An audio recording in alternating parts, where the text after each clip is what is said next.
我经常讲，湖人这支球队深不可测，季后赛排第几根本不重要，他们的实力就属于争冠梯队。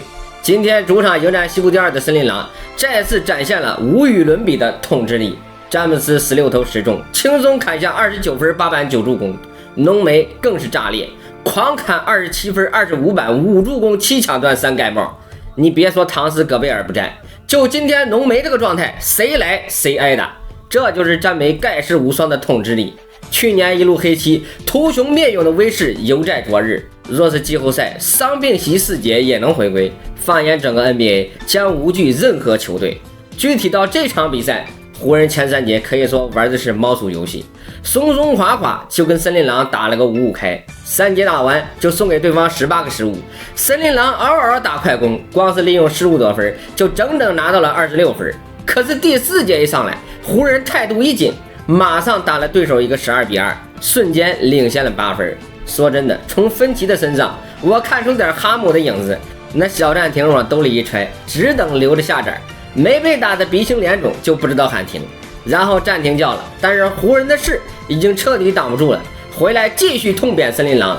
浓眉在篮下一柱擎天，跟他妈打金州勇士似的，篮板全在他的手里。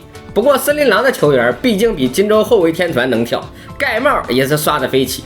浓眉刷板，狼崽子刷帽，双方都有美好的前途。最终湖人队一点破面，依靠浓眉这个无解的点，一柱擎天统治森林狼禁区，再辅以詹姆斯猛冲猛打，末节双核合砍18分14板3助攻，彻底将森林狼击溃。最多的时候已经领先到了16分。爱德华兹倒是不怯场，最后时刻还妄图困兽犹斗，2个3分球尝到了甜头，继续发扬体系明珠战法。但是很可惜，没有移动长城红利，3分球不可能永远空位出手。第3次再来，咣当打铁，势头一断，湖人拖慢节奏，稳扎稳打，最终以11分的优势击败森林狼。